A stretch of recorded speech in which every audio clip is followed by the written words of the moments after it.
So Apple made a couple of product announcements in the beginning of this year.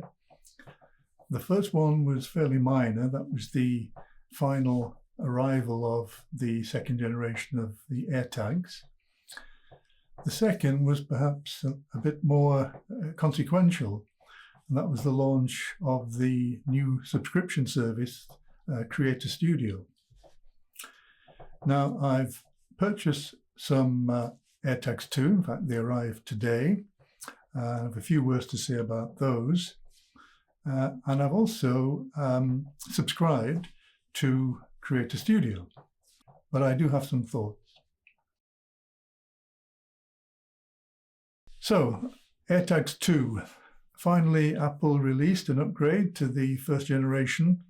So the second of the three products I was looking forward to in 2026 has arrived.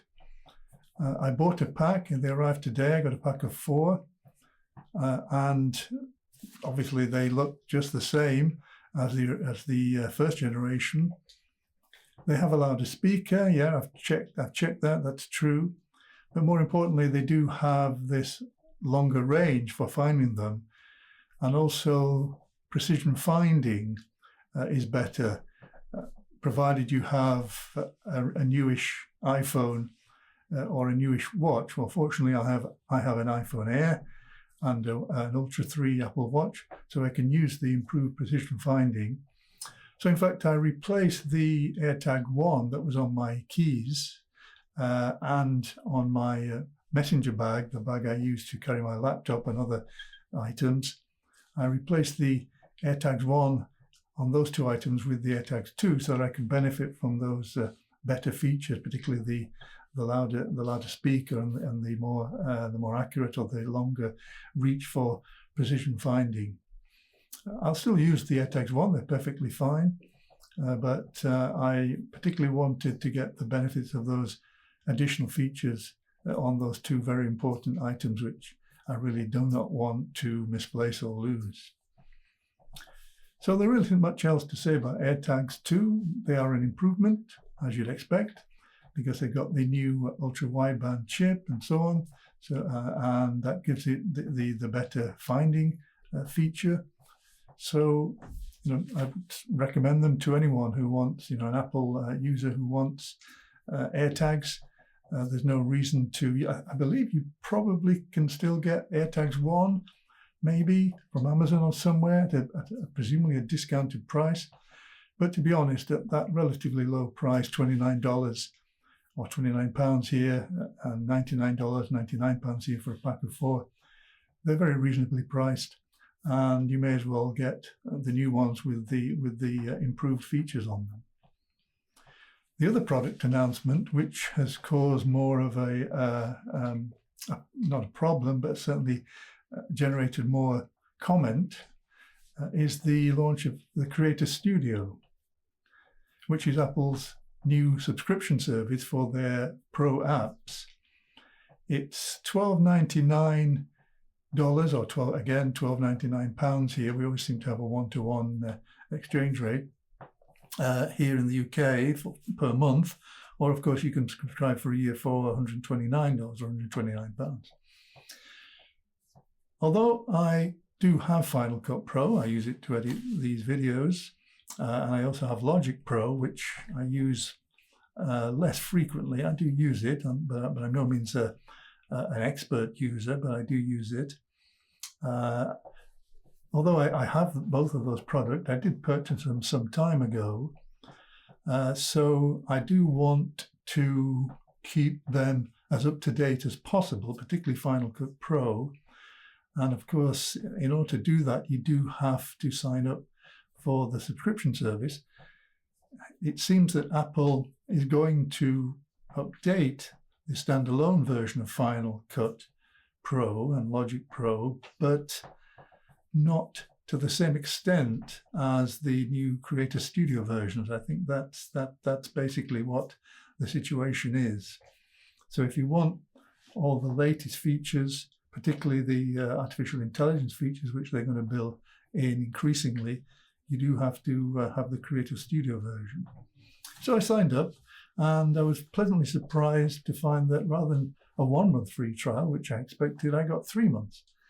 I guess that, although I haven't bought a new device recently, but I guess the fact that I have bought a new Mac Studio and a new MacBook Pro within the last 12 months, I guess that must count as buying a new device. Whatever, I was very pleased to get a 3 month free trial. So that's very, very generous. Now, will I continue subscribing once that 3 month trial period is up? Probably, although I haven't fully decided yet. As I say, I'm a fairly frequent user of Final Cut Pro for editing these videos and other videos. Less frequent user of Logic Pro, but I do use it. Pixelmator Pro? No, probably not. I'm a fairly dedicated Lightroom and Photoshop user. I subscribe to Adobe for those two products, and I've invested a fair amount of time in learning how to use those products to most, not maybe to their full extent, but certainly I know a lot of the features now, so I have invested time. I don't really want to have to learn Pixelmator Pro, although I'm led to believe that it is an excellent application and will probably improve as Apple updates it. But as far as that goes in Creator Studio, that's not one I'm particularly going to use. Maybe occasionally.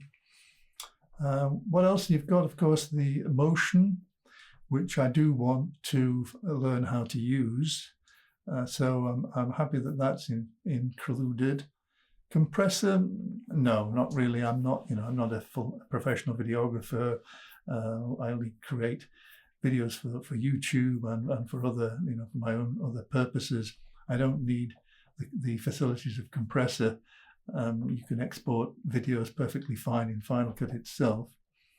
But I mean, it's there if I did care to use it.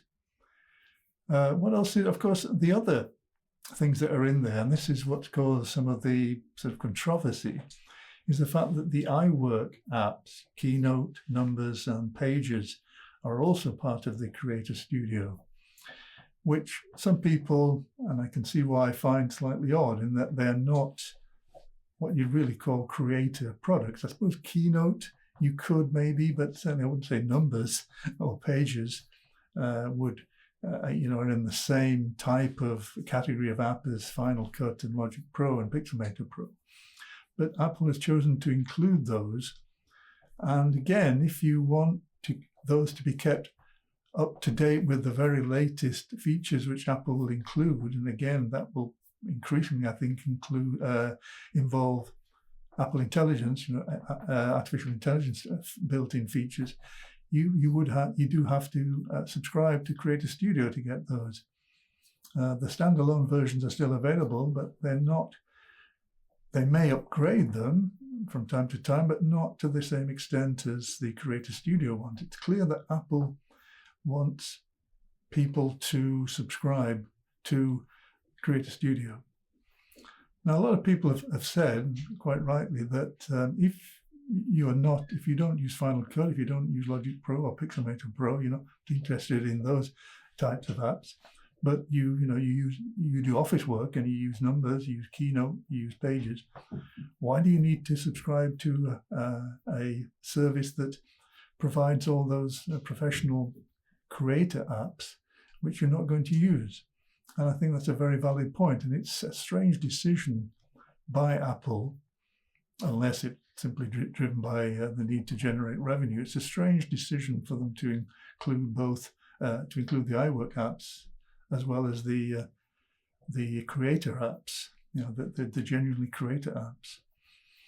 What they should have done, I think, is if they're moving towards more a subscription-based service now, software as a service, is maybe have kept the Creator Studio just for the creator type apps, Final Cut, Logic, Pixelmator, Motion, Compressor, and so on. I don't think that's about it.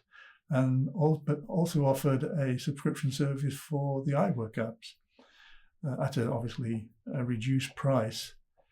It does seem slightly mean of Apple to include those iWork apps in the Creator Studio so that you're effectively, if you want, say, to be always up to date with those apps, you need to subscribe to the whole Creator Studio thing, even if you never ever use Final Cut or Logic Pro or Pixelmator Pro. It's a strange decision.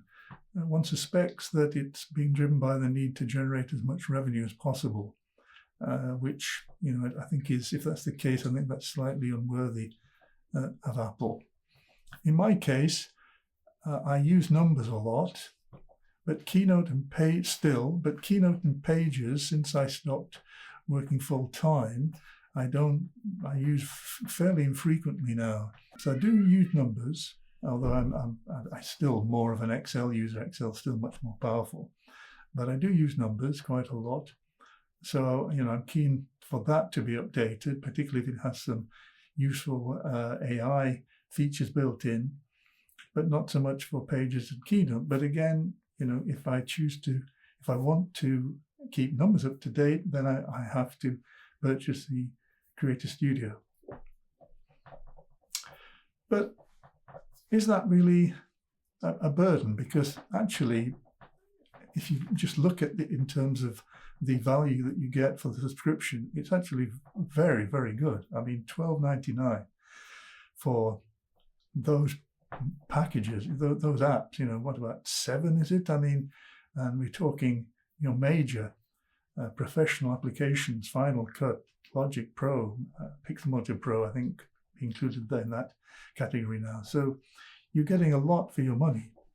It may be slightly galling for someone who really just wants the iWork apps and wants to keep them as up to date as possible to have to subscribe to the whole thing. But, it's still very good value, I think, even in that case. And certainly someone like me who does use Final Cut fairly regularly, who does dabble in Logic, say not Pixelmator because I prefer Photoshop and Lightroom, and I also do use Numbers and the other iWork apps to some extent. Numbers quite a lot, the others fairly frequently, but not too great. But so in my case, I think it probably is worth continuing the subscription because it's not a huge amount per month.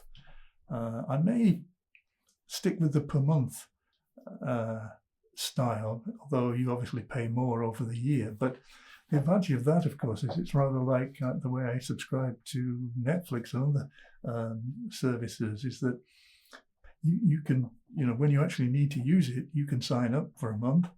And then if you don't really need the apps for another month or two, you just cancel. And then, of course, you just resubscribe. So you can hop on and hop off the subscription as needs arise, which actually makes it quite a good deal, an even better deal. And I suspect a lot of people will do that rather than subscribing continuously. In my case, I probably will do that, although I'll have to see. I say it's not so much anyway that I might simply let the subscription continue. So those are my thoughts on those two new product developments from Apple. AirTags 2, worth getting, a good improvement there, fairly inexpensive. Creator Studio, I think I probably will continue subscribing to that. It is a good deal, really, when you actually look at what you're getting for the money. But there are some issues, I think, definitely about the way it's been put together by Apple. The inclusion of the iWork apps with the more professional creator apps, I think, is not what should have been done. And maybe given the criticism that has been leveled about that, Apple may in future separate them into two separate subscription packages, which I think would be a good idea.